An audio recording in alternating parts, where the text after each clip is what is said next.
The mid-20th century also saw a boom in the China threat narrative. What people called it back then was Red China. The US once feared that the victory of the Chinese Revolution might trigger a domino effect in Southeast Asia, thus forming a red threat to America. So that's why, they put forward this Red China theory. Yes. And during this period, the theory of the China threat also appeared in the context of the Cold War between the United States and Soviet Union. You know what thing I'm interested in is just this Cold War mindset. It hasn't gone away. It is reflected. It's always there. It's always there. It never gone. It's reflected in today's politics in America because in many eyes, China has replaced the Soviet Union to become the biggest threat, right? So the reason the US is unable to dump the Cold War mindset is that it's influenced so deeply and it's influenced so much by its hegemonic instincts and insecurity over the possible awakening of its, global dominance. Yes.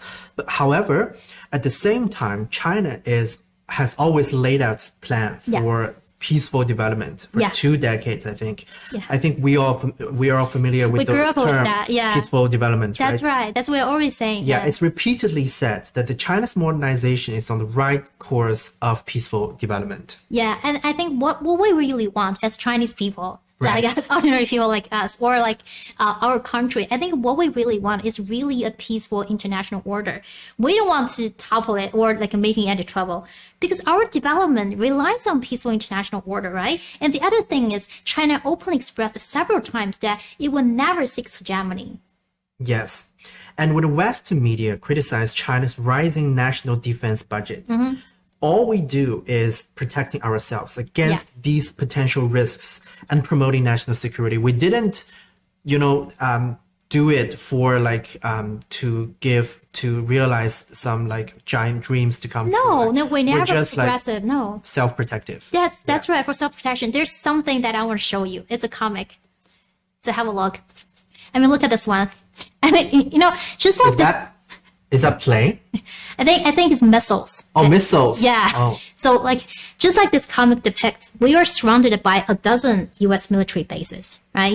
There's so many military bases. They are in Asia, in Southeast Asia. They are around China. So what are we going to do, right? We're going to protect ourselves, right? Otherwise, it's just too dangerous for us to sitting around. But look at in this comic, what the U.S. do is the U.S. is calling us the threat. I just feel really scared.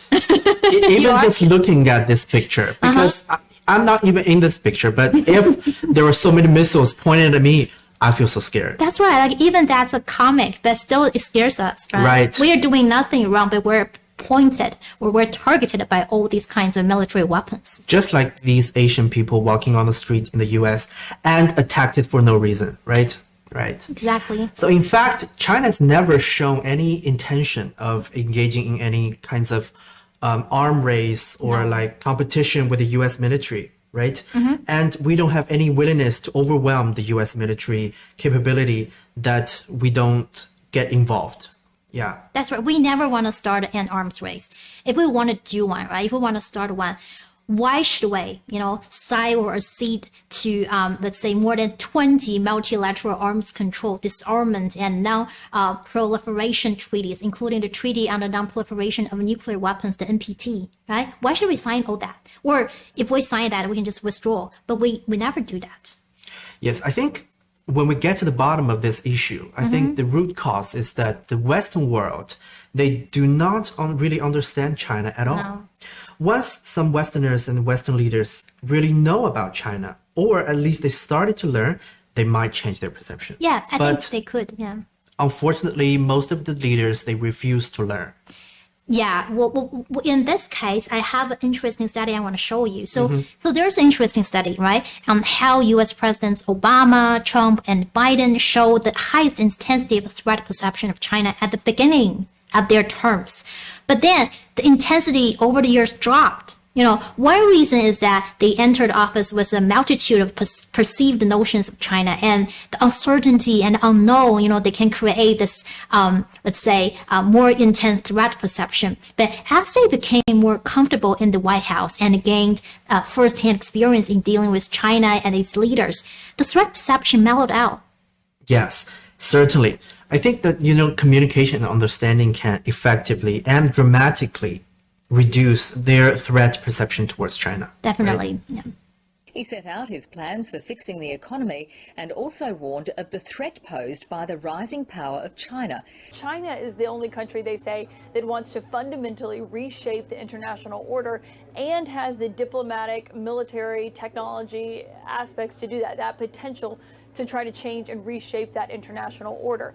Regrettably, we found that China, they do not want me or us to win because I am the first president ever to challenge China on trade. Did you see that Wang rolled his eyes Yeah, and at the end? he also shrugged his shoulder. Yes, I think I really feel for him when I watch the video. If I were there, I would do the same thing. You gonna roll your eyes? I would be like, oh my goodness, what is the man talking about? Yeah. It doesn't make any sense, right? Definitely. So I think people need to really, this is what we're telling about. You need to be an empty cup, right? When you come to learn something, Exactly. when you come to learn a new culture, when you come to learn a new skill or a new language, you can't just, you know, walk with all your perceived notions of something. Then you can never learn. You can never, you know, find something new and something interesting. Right, So exactly. yeah, this is what they need, indeed.